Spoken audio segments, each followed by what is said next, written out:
The long-awaited return of Shazam to the big screen is finally here. In the final days before a universe-spanning reboot is set to arrive, will the big red cheese earn himself a reprieve? Find out when Johnnie Torch reviews Shazam! Fury of the Gods.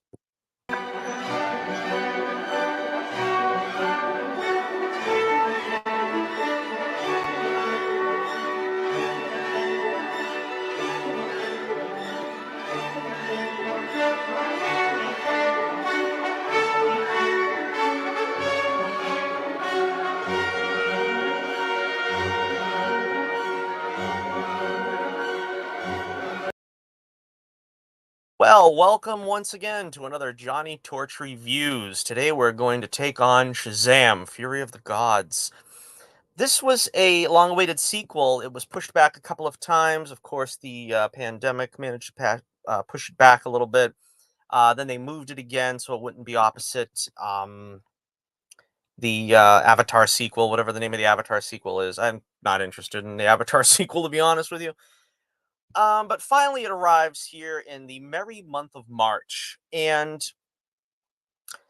well, I enjoyed the original Shazam movie. Now, we'll take care of a little history here as usual before we get into the proper review. I enjoyed the original Shazam movie.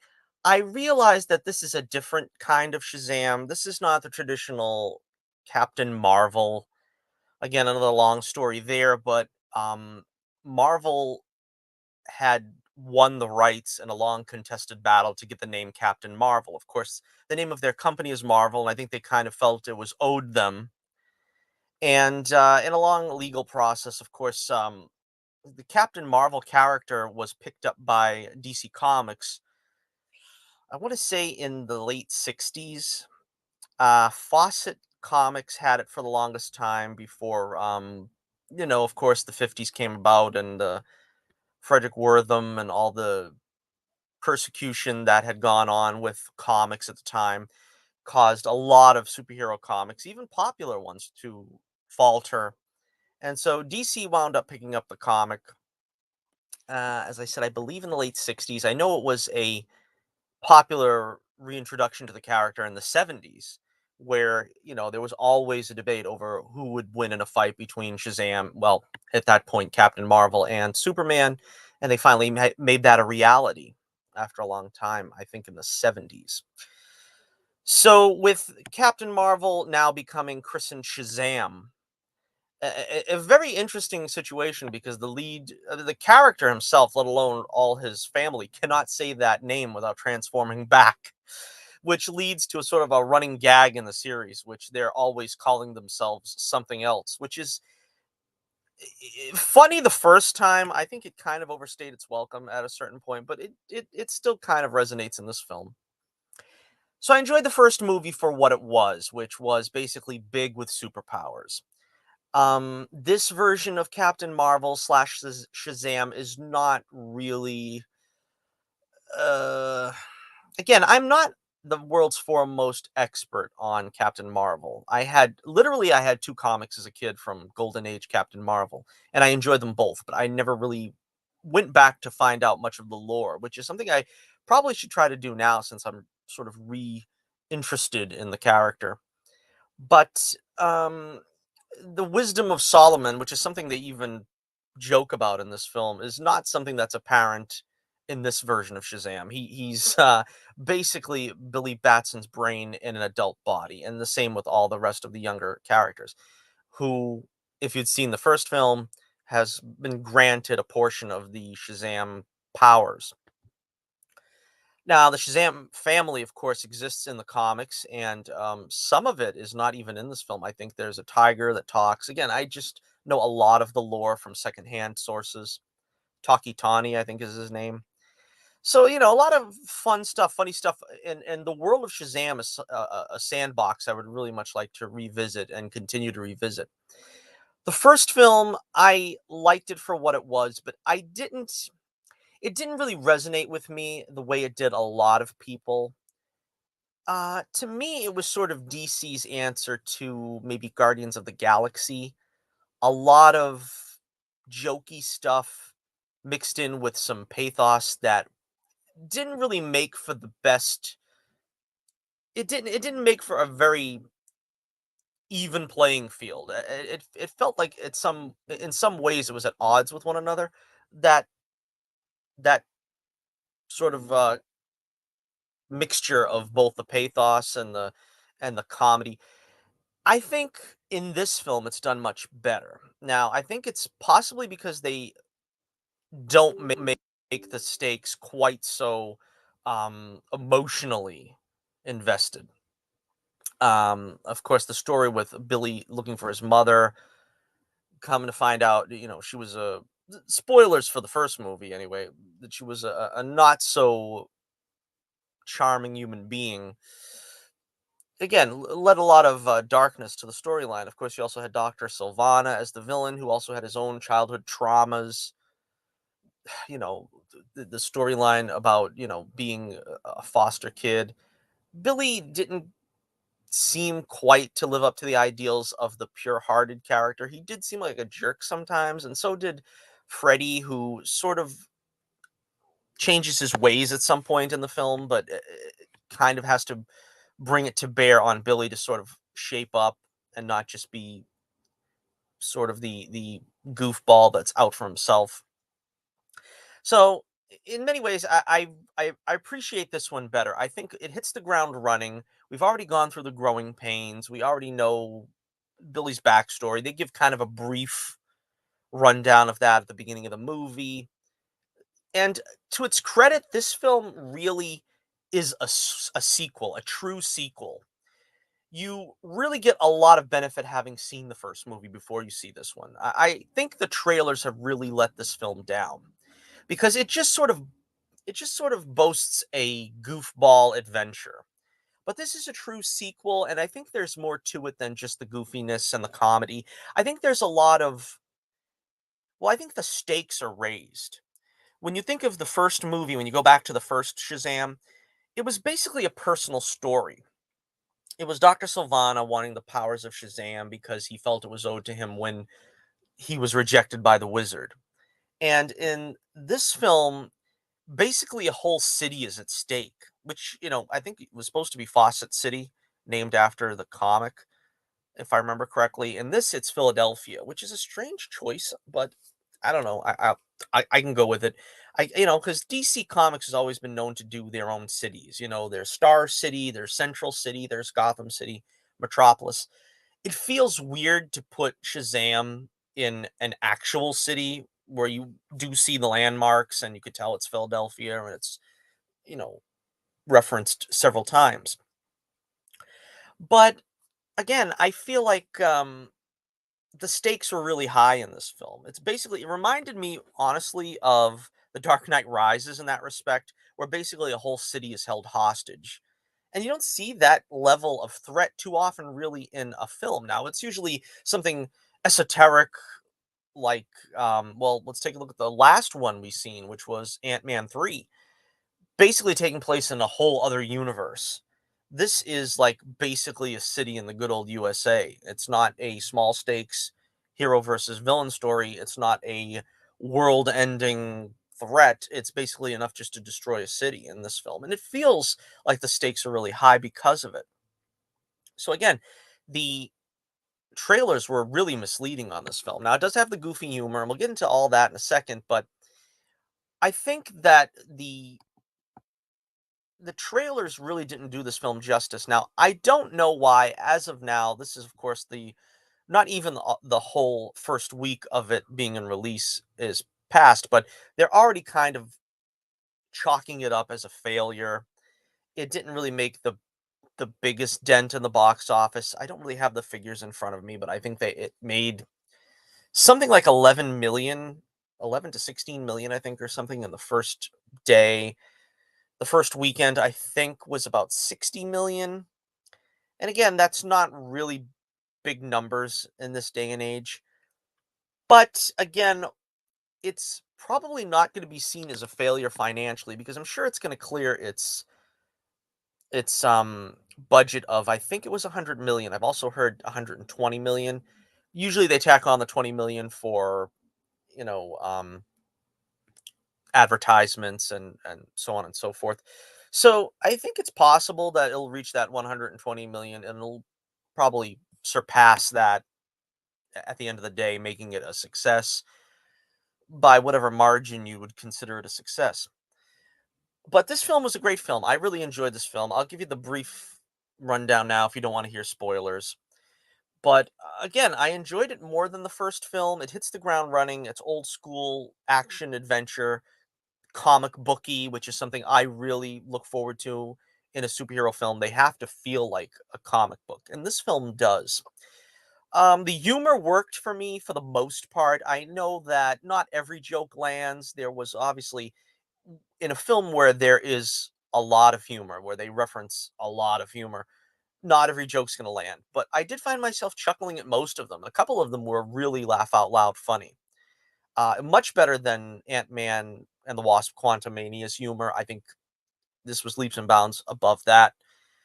The CGI was, I think, top notch in my opinion. There was maybe one or two scenes that were a little off, but again, with the MCU and a lot of people complaining that it feels soundstagey, and what do they call that term? It feels like the void or something. I don't know what they call it. I forget. John Campea uses that term a lot, but it didn't really feel like that. It didn't feel like they were on a soundstage with a green screen background most of the time. It kind of felt well incorporated into the film, and the mythical beasties and so forth that he has to deal with, which you've probably seen in the trailer. Um, yeah, so that was about it. I would give this 4 stars out of 5.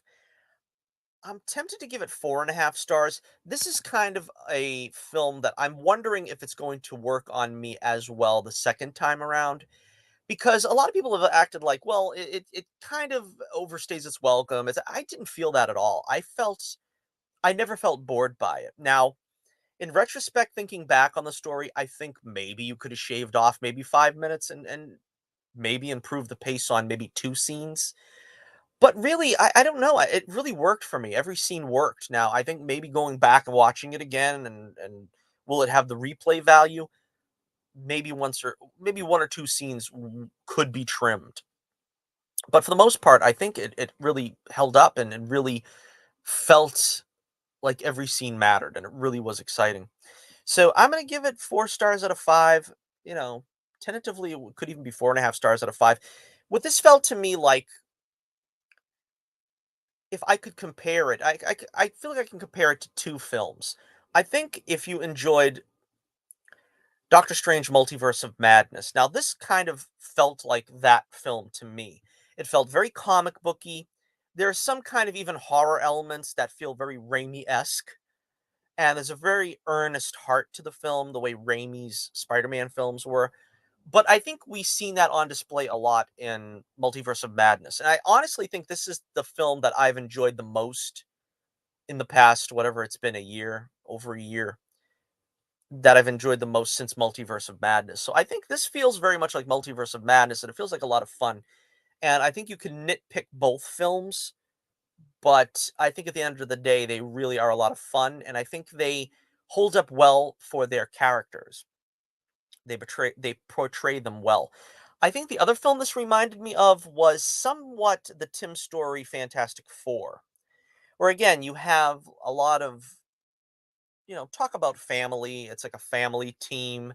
It's not, like I said, the stakes are not really too high, but there is enough consequences that could happen if they don't all pull together and play their part. I kind of felt like that, and I enjoyed the Tim Story Fantastic Four films to an extent. I think, again, like this film, you could nitpick them and say, well, the villain maybe wasn't quite up to snuff, and the storyline was probably not the biggest stakes for characters of that level. You could do that, but I think it's still enjoyable, and I think it's still, I think it deserves to be in that upper category, 4 stars, which is great. 5 stars is a classic. That's, you kind of have to be, you know, doing a 10 out of 10 to get 5. But this one I think is close enough to really feel like it's a worthwhile entry. All right, so we'll get into some spoilers now. We'll make sure that we can cover all bases here. I try to keep these reviews kind of brief, but that's just not my style. So I go over everything, and we'll I'm sure take a look at pretty much everything that has to do with the film. Um, so first off, before we get off of the historical part here, where we're still talking about the background of it, of course, the first film kind of set the stage for Black Adam. The Wizard Shazam doesn't really mention him by name, but they show sort of a flashback, a fiery flashback showing that the first champion sort of betrayed the trust of the Wizards Council and they had to strip him of his powers. And the Wizard Shazam wanted to take his time to find the right champion and that he would be the one worthy. And he tried out a bunch of kids that he like interviewed, such as Dr. Sylvana, and a lot of them over the millennia to try to find the right one. And of course, he doesn't find the right one until ages later with Billy Batson. Now, of course, Black Adam had his own movie, his own big budget feature starring Dwayne The Rock Johnson, which is a film that I also enjoyed to an extent. I think, it would probably be considered mid. And I think the biggest problem is that The Rock did not want to be part of the Shazam universe. He did not want to be fighting some chump that acts like a 13-year-old in the big red suit, and he wanted to take on Superman. So he made a lot of demands over the course of like 15, 16 years where he was formulating this entry of his into the DC universe. Now, in that, he brought back Henry Cavill to be Superman, and immediately afterward, the powers that be, I guess it was David Zaslav, I'm not sure, but they pulled the plug on the whole Snyderverse, which again is kind of it's bittersweet because on the one hand, I can see ripping the band-aid off. I can see kind of like we need to reboot because Snyder was not a good fit for the DC universe. And the problem with that is though is we leave a lot of good actors in the lurch because they never could for some reason get their act together. They couldn't pull in. They tried to get Joss Whedon to, and I think to be honest with you, I'm one of the few people who will say that I like the Justiceverse film. It was basically doing the best you could to put a band-aid on the Snyderverse and try to go forward. As you can tell, I'm not a big Zack Snyder fan, or at least what he's done with the DC universe. But they didn't really retain, you know, Joss Whedon's services for long. And he's not the the particularly best director either. I mean, for some of these things, I think his record is sort of hit and miss. I think the first Avengers is a classic, and the Age of Ultron really was subpar. Justice League probably fits in somewhere in between those two. But they didn't know really what to do, and so they limped along, not giving any of these characters, you know, a lead film. Now, of course, they did Wonder Woman 84, which didn't pan out that well. Again, that's another film that I have conflicting feelings about. I mean, I don't think it was as horrible as a lot of people say, but then again, it really wasn't a good film. Again, it's mid. You know, again, but again, we've got some of these characters in that era of the franchise still having films to come out, like The Flash, Aquaman 2, the Aquaman movie, of course, doing over $1 billion. Was it 2 billion or was it over $1 billion? Very good numbers. And so what do you do in a situation like this? Do you completely rip the band-aid off or do you continue to try to limp along and salvage it? Now they decided to rip the band-aid off. I would have done that back after um, Batman v Superman. Now they waited so long that we've gotten a lot of progress made here. Like for instance, Shazam. This was very much in the Snyderverse. Now I don't think it's a spoiler, but because it was in the commercials, but we do get Gal Gadot's Wonder Woman in this film. They did reference the Henry Cavill Superman, even though he was headless because they couldn't come to an agreement with Cavill.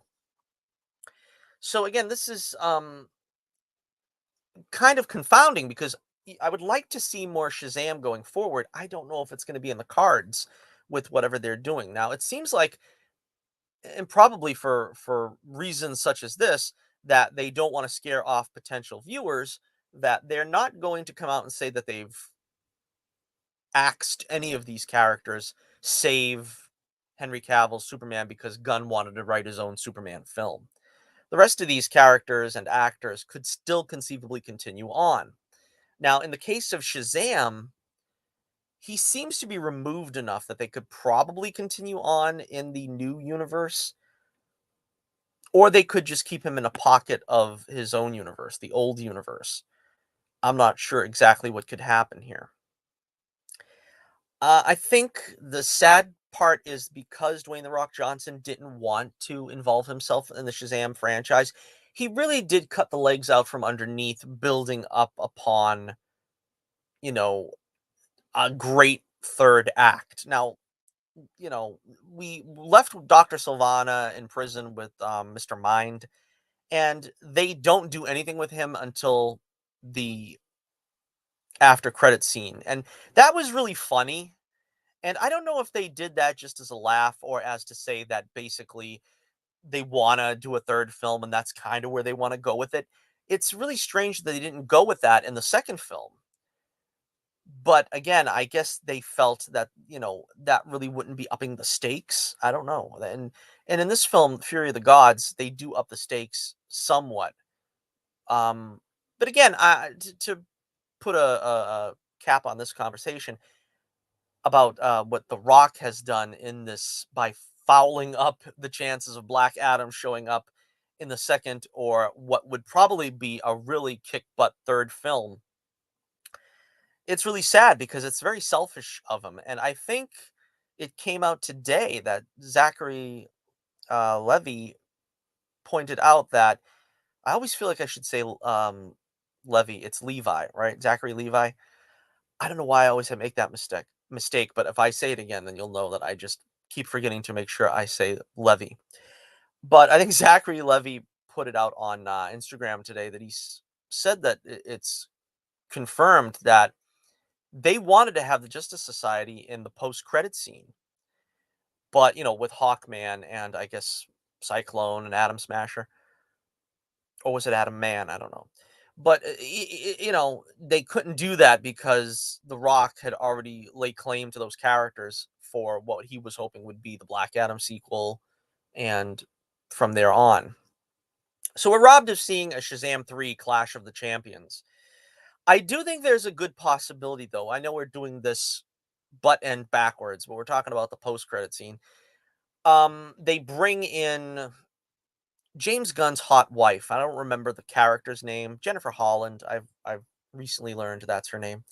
A lot of people are making a big deal saying, they're just referencing her as James Gunn's wife. That's not respectful. I say they're absolutely correct. It's James Gunn's hot wife.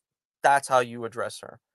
But the fact is that it was a last minute substitution to put her in and the other guy. I guess they're both from the Peacemaker show. I don't have that streaming service to watch that show, and I'm not really fond of that kind of humor that James Gunn has been known for, so I really am not going out of my way to find out what that's about. But apparently he's put her in um I guess the Suicide Squad, which I still haven't seen either, and she was also having a small, very small role in Black Adam. So people are starting to say, well, a little nepotiz, and Gunn took to the Twitter spaces to clarify that he only put her in the Suicide Squad. Everything else was, I guess, everybody else's business when it came to movies. I don't know. But seeing as how she is in this film, it does lead me to believe that it's very possible that there will be a future for Shazam. Now, I don't know why they wouldn't have cut out this after credit scene and just get Zachary Levi there to do um, some kind of cameo or something that had nothing to do with the outside universe. They could very easily have done that and saved themselves a lot of trouble, because now people are going to question, is he still going to be in the new universe? I think he can be, because this allows them that out. Um where the rubber hits the road is the Flash. Now, that's what's being boasted as the universe changer. And we really don't know to what extent that's going to change the universe, because we also have Aquaman coming out after the Flash, which is very confusing, leading people to wonder if that means that, is Jason Momoa going to continue on as Aquaman in this new universe? Is he going to play Lobo? Is we're pretty much told that the universes are not going to run concurrently, so it's going to be the end of the universe with just a few of them continuing on. Which, again, there's more questions raised than answered. Now we just saw also yesterday, I think, that Margot Robbie was mentioned by James Gunn saying that he wants to work with her again. Now, of course, that probably means that she's going to be Harley Quinn, and I don't know. Does that mean that Harley Quinn and the Suicide Squad is still in the universe? But then again, it's a different Harley Quinn from the Suicide Squad first film. It's going to be the same thing here, where it's kind of convoluted and controversial. I don't know exactly how they're going to work it out. Now, I realize we've talked a lot of back politics here and so forth for nearly a half hour. I should put a card at the beginning of the video saying if you want the actual review of the film, we should start the actual review of the film now, 26 minutes in. But all right, let's go over the premise of the film. So we have Helen Mirren and Lucy Liu as the daughters of Atlas, and Renee Zellweger, I believe is her name, is the actress, the up and comer that's going to be the Latino Snow White in the Disney Snow White film, and she was in the remake of West Side Story. And they're the daughters of Atlas. They find the staff of Shazam, which was broken by Shazam in the first film, which is something that I like. That, like I said, there was a very connective tissue from both films. This was not something that was completely starting with a new concept. We pick up where the last film left off. The biggest problem I had with the fact that they're doing that, though, is the kids have grown a lot, and there's nothing you can really do about that when you're doing movies. But they waited so long that we went from Billy being 14 to Billy being like 17 and a half. And it feels like all the kids have grown to the point where you feel like this is like the fifth season of a TV series. And you watch the first season and you jump to the fifth season and you feel like, well, what happened during those other four seasons in between? I mean, I'm kind of curious. Did we miss something really exciting in the adventures of these guys? Because they obviously must have been doing things for the past 4 years, but we just pick up as if, well, nothing really big happened. Now, the team is kind of like they're finally getting together and really working as a good team, as a unit. They call them the Philly Fiasco or something like that, because they don't really manage to do well. And Billy's trying to be a leader, and he kind of runs the risk of the resentment of the rest of the team, because Freddie kind of wants to go off and do his own thing, fighting crime on his own. Mary kind of doesn't even really want to focus on the superheroing, because I guess she's not in college, but she wants to get into college. And Billy's faced with the fact that he's going to age out of the foster home situation, and he kind of feels like he's going to be pushed out of the nest, which, again, that was a good subplot. Now, I didn't like the subplot of the first film where he's trying to find his mother and she turns out to be a scumball. It just didn't feel, you know what I mean? It was like a real bring down. And it's nice to know that, now at this point, he's still not calling his foster mother mom, Rosa. And it's been like years at this point. And, they don't belabor that. It feels like it's there, but you don't really feel like it's like a dark cloud casting its pale over the entire film like that previous film.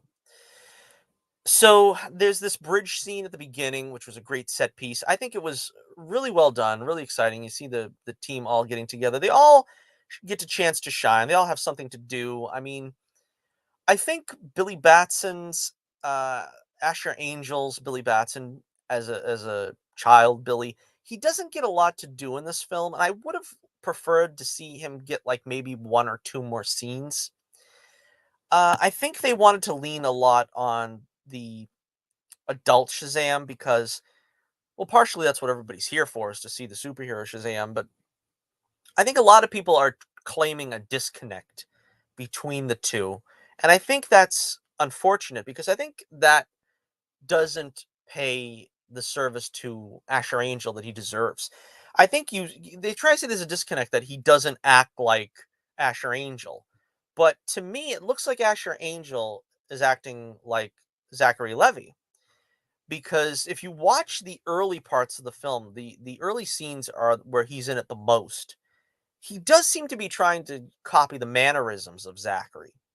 And I think he did a good job with that. I think a lot of people are just seeing that, well, he's getting older. He shouldn't be acting like a 13-year-old anymore. But the fact is, he's still acting like a teenager. It's just that when you have a 30 something guy acting like a teenager, it's more noticeable that he's goofy than if you saw Asher Angel acting what seems normal for him, but is probably just as goofy as when Zachary's doing it. So I didn't have a problem with that. I don't know why people are seemingly focused on that. I think one of the problems, the reason why the film is not doing so well is because I think it's a culmination of a lot of issues. I think a lot of people didn't want to see this one because they didn't want to feel that, since they don't know if Shazam is going forward, well, what's the point? I don't think it's an indictment on this version of Shazam. I think it's an indictment on them, the audience at large, not knowing whether this was worthwhile to see, since they're going to scrap, I guess, 90% of the DCEU. I think that's foolish. I think you go to a film to enjoy it, not for what it's going to lead into. That's like Marvel thinking. And I don't think that's why you go into a movie, to see what they're going to lead up to. Also, you had the Snyder bronies, the Snyder cultists are trying any which way they can to defeat this new gun verse. And you also have the Johnny Depp supporters who want to stick it to the WB because they're still employing Amber Heard in some small measure. We won't really know how small until Aquaman comes out. So again, a lot of people trying to stick it to this film, and I think they're really cutting off their nose to spite their face, because this really was a very enjoyable film. Um, like I said, we get the emotional core of the film with the foster parents. I think I'm going to talk a little bit about the problems. I think the foster family subplot, while I'm glad they didn't overdo it, it feels shoehorned. I feel like they, like, just on the fly, they just emergency meeting, and they tell the parents that they're superheroes. Now, it could be that maybe they were suspecting it. I don't think so. I mean, they seemed surprised enough, but it feels like, well, after 4 years, there's finally a dragon in your house, and you have to tell the parents. I kind of feel like that was something that could have been maybe developed a little bit better. I'm not sure, but that kind of occurred to me, maybe that it could have been a little bit better. Um, you do have the emotional resolution to the story, though, when he calls Rosa his mom and this and that. So I mean, it was very well done, but I wasn't sure if that was, approached in the best manner. I think also, the Daughters of Atlas, again, when you have so many villains, at least there's a handful in the Shazam lore. You probably could have took one of them in place of them. And I think they were capable. I think they were enjoyable to an extent. But again, I don't think a lot of people are going to, have it resonate with them that, God bless Helen Mirren and Lucy Liu, fine actors all, and Renee Zellweger. But it just doesn't, they just don't seem to have the Zegler, excuse me. I finally looked up my notes. It's not Zellweger. It's close. What are you gonna do? But yeah, that's kind of the problem, is you don't really feel like a strong connection to them. It just feels like another one of those, like, things that, esoterically we're bringing in Greek gods, and you can do that with any, you know, I don't know the names of some of these things, like Percy Jackson or whatever. You know what I mean? It feels like they're really pulling from stuff that's very generic, and I would have preferred something a little more specific to the Shazam lore. But again, that's not really a big complaint. That's just like you only have so many shots at the apple. You kind of want to bring in some Shazam lore when you can, and I don't think this case they did. Okay, so again, we have the wizard Shazam is still alive. This was kind of also an iffy thing to me. I think it was just that they wanted him back, and we kind of I think it was sort of like a Thor Love and Thunder thing where he dies and he like goes to a different dimension. It's not so much that he died so much in the first Shazam, but he kind of had moral his mortal body disintegrate, and he went to a different plane where he was captured by the daughters. But he was a welcome presence in this film. I liked him more here than I liked him in the first Shazam. Another one of my criticisms of the first film was that the Wizard Shazam should be more of like an Obi-Wan Kenobi character. He should be very humble. And he is anything but humble in the first film. He is very off-putting. He's very angry, and he doesn't engender himself to Billy in a very mentorly role. And he sort of is just like, do what I say, take the powers, and let me get the heck out of here. Well, in this film, he gets a little bit humbled because he ends up being imprisoned with Freddy for most of the film. And he he kind of the kids get to grow on him a little bit, and I think they went a long ways in sort of redeeming his character and making him sort of not lovable, but to the extent that you know a cranky wizard can be lovable. I would say he is lovable at the end of the film, but by the time he gets to the end and he's had sort of like a reinvention, so to speak, which I thought was good. So again, we got Freddy has like a love affair with Anne, the character there. Uh, that wasn't too bad. I thought that was handled pretty well. I mean, some people, I think that that went on a little too long. Again, I didn't really have a problem with it. It felt like it was natural what was going on with Freddy's character and so forth. Uh, we get the first fight scene there where you've got Shazam literally body slamming Helen Mirren.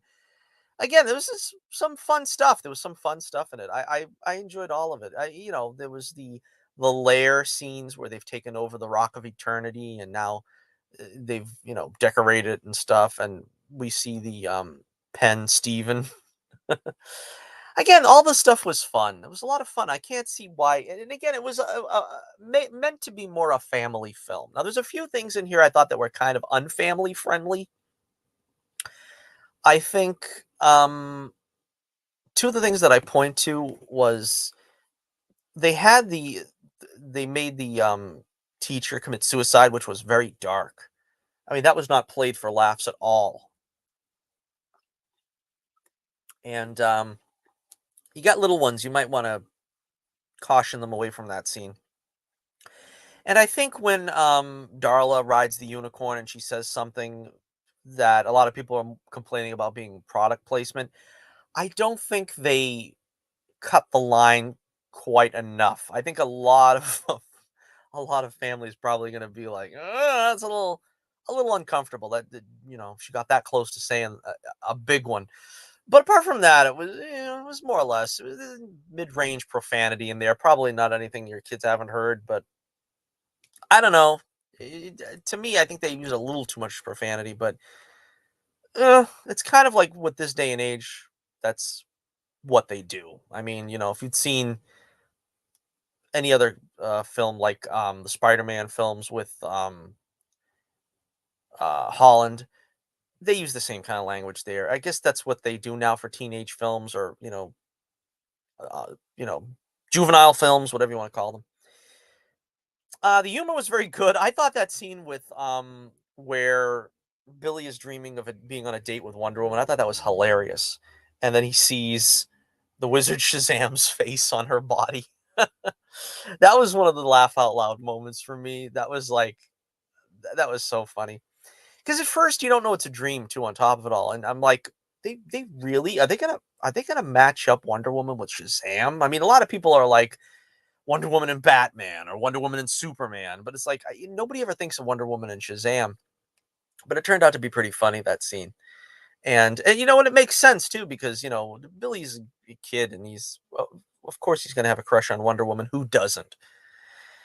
So the other scene that cracked me up probably the most is the I'm sure you've seen it in all the trailers and commercials where Billy as Shazam is there and he's got like Philly steak sandwiches and he's waiting for Helen Mirren to show up and this guy comes up to him and he's like, you know, "Hey chief, we need to take care of this dome."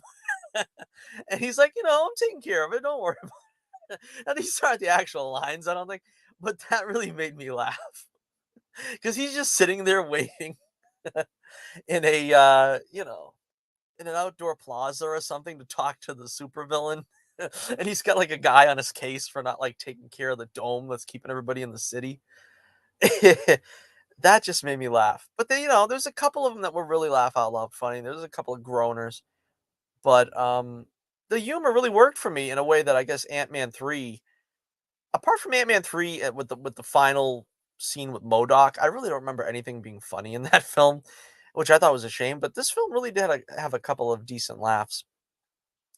All right, so like I said, all the cast pulls it off really well. I think, of course, one of the standouts everybody loves, Darla, the adult Darla, the superhero Darla, I guess they call her, was also very good. Let me see, that actress's name is Megan Good. She's just a great presence, and you could tell that she manages to channel into that like 10-year-old, 9-year-old, whatever Darla is in this film, girl that she's playing. And she does a great job. Um, Mary Marvel, of course, her name is Grace Carolyn Curry. And, I have a feeling, all the boys of Billy's age in the audience were going to be turning their notice on her.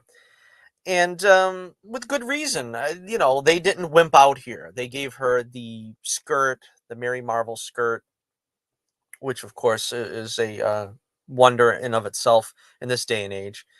They couldn't mess around Wonder Woman too much. They gave her a skirt where I wish she just had the trunks like the comics typically had her. But Mary Marvel has the skirt, and so that looks really an accurate costume. I always go back to Supergirl on the CW where they had to have her wear the infamous black nylons to make sure the male gaze was averted. Well, don't worry about it. The male gaze is not averted in this film.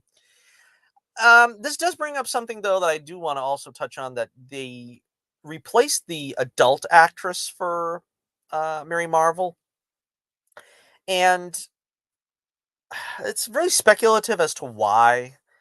Some of it they go down to say it might have been political, that she wasn't on the same page with all the people that run Hollywood, and she may have said things that they don't want to hear, and that's why she was fired.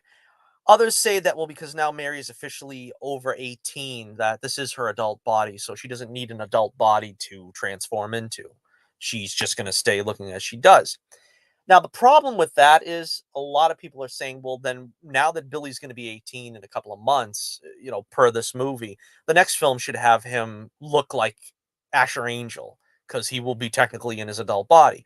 Even if you want to take it further and say, well, he has to be 21, maybe. Well, the thing is, in the comics, I don't remember when Freddie and Mary transform into Mary Marvel and Captain Marvel Jr.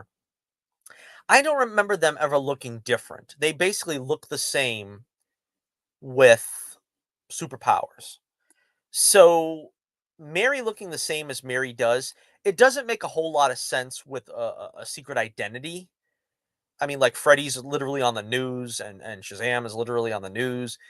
Mary can't do that, I guess, if she wants to have any kind of anonymity in her personal life, but it does kind of measure up with the comics. Freddy, maybe. maybe he'll have to look like Dylan Grazer when he turns 18 if you want to go by the comics. But Shazam honestly should never not look like Zachary Levi because that's just the way the comics portray him. Um I don't know what else to tell you about that. All right, so again, let's run through the rest of this here. Let's see. Adam Brody gets to play adult Freddy. Like I said, he's not in it a whole lot, but for the scenes he has, he's really good. He kind of, again, he's channeling the child Freddy character really well, which is why you kind of would like to see more of him. Um, also, is this woke? Now they have just the one scene basically because the one character, Pedro, they made this reference in the first film that he was gay, so it was good that they just kind of they have the one scene where he says he's gay, and they just kind of like let it lie because everybody kind of already knew it, and everybody knew it, and they kind of like just had to say it out loud. Now, if you want to consider that woke, that they had to have that one scene where they had to confirm it and say it out loud, they could have done without that. They could have just left it that the audience knows, the family knows, and just, but they don't really badger you with it. They don't beat you over the head with it. It isn't one of those things where you're like the typical CW show where it would be he had to come out to everyone and everybody had to react in their own way, and he had to bring his boyfriend home and they had to react to him, and they had to be, it wasn't this long drawn out process of them admitting that he was gay. So on the one hand, it's like it wasn't needed to really point to it and make a big deal about it, but on the other hand, they really didn't badger it. They didn't beat it into the ground. There's one scene, maybe two, if you want to count this really uh, brief scene where they point out that he's gay. It's not a big deal, really, but again, it's unnecessary. It's like they could have just done without it, and I'm sure probably in foreign markets or whatever they could cut that out. I don't know, but so again, I really don't see where people are having a problem with this film. There really is nothing wrong with it. Now, getting to the end, the last act, what surprised me is that Lucy Liu's Calypso was really the villain of the piece. I thought it was going to be Helen Mirren, her Hephaestus or whatever her name is in the film. She is actually killed by Lucy Liu, and it was surprising to me that they were going to go with that. And of course, the other sister, the Athena, I think was her name. She turns out to be, okay at the end. She was like you know, a benevolent character. And so it basically all boils down to they steal the powers of the Shazam kids, except for Billy's Shazam. And what happens is basically they turn the tables because you think what the whole story is going to be about is they want their powers. And when they get most of them, that's really not what it's about. They want the apple from the tree of life, which Helen Mirren's character gets, but Lucy Liu wants to use it to rule Earth more than bring it back to their home dimension and just have their dimension flourish. So that's where she gets at odds with them. And the like I said, the Greek characters, the Minotaurs, the Cyclopses, the unicorns, the Harpies, they all start showing up and wreaking havoc. We even get a David F. Sandberg cameo where he gets carried away and thrown into the distance, which I guess kind of is apropos because he's already said that he really doesn't want to do any more superhero films. I think he's getting out in front of it. I think he just doesn't want to be fired. He wants to leave of his own accord because even though I think that they probably will utilize Shazam, Zachary Levi Shazam, I think they're probably not going to ask him back because it's going to be perceived as a failure, this film, even though it is good and deserves more acclaim. And a lot of people, it's not hard to find on Twitter people backing a film, even though it's like denied by the muckety mucks. The beautiful people have spoken and say it's not good, so it's not good. There's always a groundswell of people saying, no, this was good, see it. But I think there's enough to really sort of mitigate against this, you know, popular consensus that they're, that it's a failure, a flop. Anyway, so we get a really sweet scene where Billy says goodbye to the family, and then he sees Freddy at the dome. Reminded me right off the top of Wrath of Khan. It was basically Kirk and Spock was Freddy and Shazam, and it really felt earned. Like I said, because I think if you've seen that first movie and you see how they met and how they grew and how they kind of were at odds, and then they grew together and they got at odds again a little bit at the beginning of this film, and he basically does, because it's again another through line, another theme through this film, which is it's all or nothing. It's all family together, or we don't act. And so in the same way here, Billy really turns it on its head, and he's like, you know, the needs of the many outweigh the needs of the few. And so in his case, he's going to act to make sure that his family is safe. And he says it at some point in that conversation. And it was really, again, really resonating. And this film really deserves to be given credit for the heart it has. It really has a lot of heart. And again, like I said, I felt it like it resonated more than in the original film, really. Not to put down the original film. I mean, I know I keep saying that this film is better, but I mean, you know, I think it hit the right notes. But the first film still, wasn't bad. I revisited it the other night, and it still holds up as a good film, really good film. Okay, so they have the big showdown, and Billy basically sacrifices himself the same way Spock does by just going in there and throwing hands with a dragon. And Lucy Liu and Helen Mirren, of course, depart the land of the living. That was another funny scene, I thought, when Helen Mirren, her character, is dying, and she's like, "Will you please just let me die in peace?" I thought that was hilarious too, because you got this great stage actress trying to do like her death scene, and then you got like goofy Zachary Levi coming over and trying to revive her. It was really funny. But anyway, so he's dead now, Shazam, and Shazam the Wizard takes him to, I don't know where it is, Mount Olympus or something, to bury him, give him a proper burial. And then who should show up but Wonder Woman? Well, this was good because it caps off the whole thing that he has a crush on her, Shazam. But again, a lot of people don't like this and have a problem with it because it does seem to come out of nowhere. It's like, well, she's a demigod because in this continuity, at least, she's the daughter of Zeus, and so she has the powers of the gods, at least enough to sort of restore the Mount Olympus, and in doing so, she ends up reviving Billy. I don't know that they really needed that. I mean, it felt to me like what they were going for before that whole scene was the old classic Disney fake out. Now, if you remember, like basically all of them had it. I mean, just name me a Disney film, and they all kind of had that. I mean, first one comes to my mind was my favorite Disney film, The Jungle Book. It's like Baloo's dead. Oh my gosh, he's dead. Oh, it's so sad. Oh, what are we gonna do? And then he comes back. He's all right. He didn't die. You could do that with like a lot of them. I mean, Lady and the Tramp, Trusty. Oh, he's crushed by the wheel. He's dead. No, he's back in the next scene. Robin Hood, another favorite of mine when I was a kid. Oh, Robin Hood's in the water. He got shot. And, no, he came out. He's all right. I thought they were just going to do something like that and he was going to revive or something. But it's like they went the long route where they probably really didn't need to. But they didn't want to make it like a Disney film, I guess, and have it that way.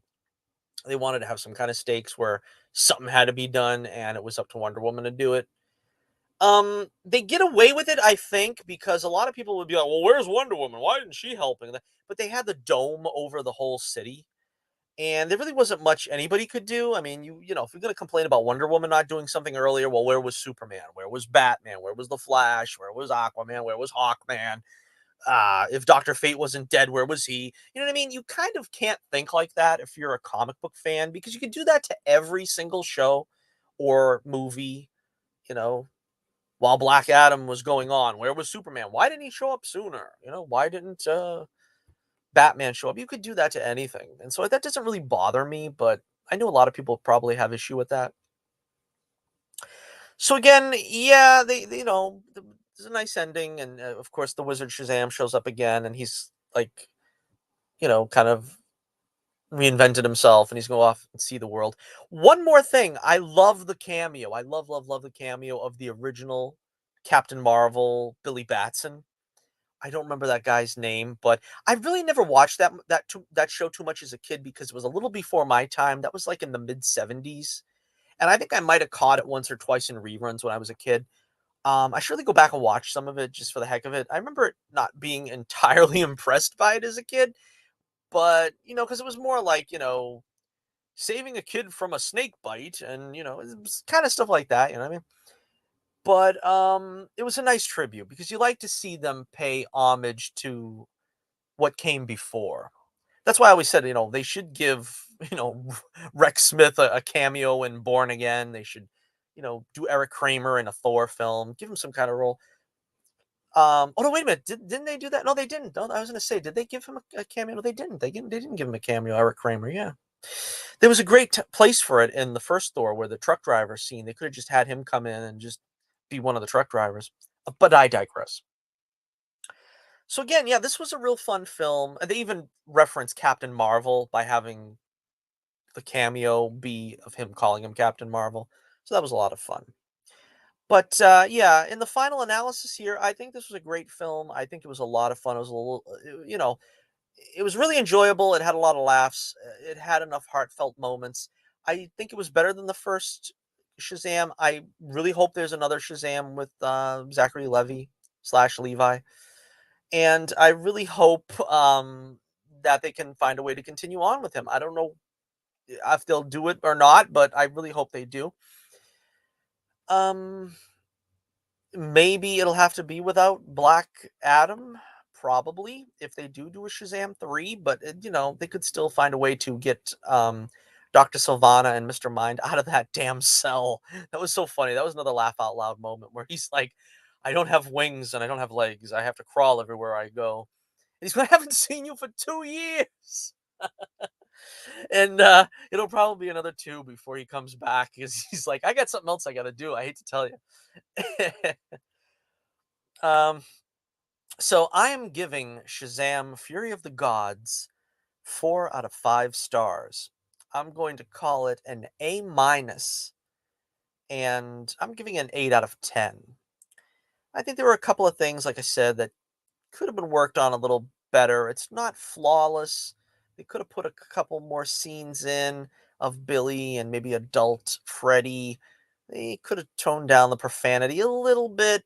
But apart from that, it is really a great film, a very solid film, and I really enjoyed it. And I think, like I said, there should be a future for Shazam in this incarnation. I can see wanting to go back and be a little more faithful to the lore and so forth. But as is the case with most of this DCEU before it goes out, they really should get a third film and really get a chance to go off on their own terms.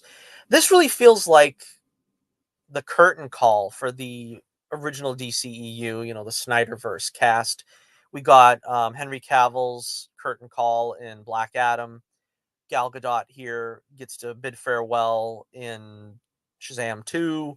We're going to have Ben Affleck with his admitted 5 minutes of Batman slash Bruce Wayne in The Flash. And then we'll just see how it turns out with Jason Momoa getting his second film appearance as Aquaman in Aquaman 2. So that's about it. Thank you for joining me if you managed to sit through this long, rambling, you know, merry mix up of a review. But again, I enjoyed it. Hope you go out there and check it out while it's still in theaters, and maybe we'll be able to see this character return again. Hopefully, we won't have to wait 4 years again, and we'll see some Shazam action in the future. All right, so until next we meet, this is Johnny Torch reminding you once again keep the flame burning brightly, and I'll be with you again real soon. Shazam!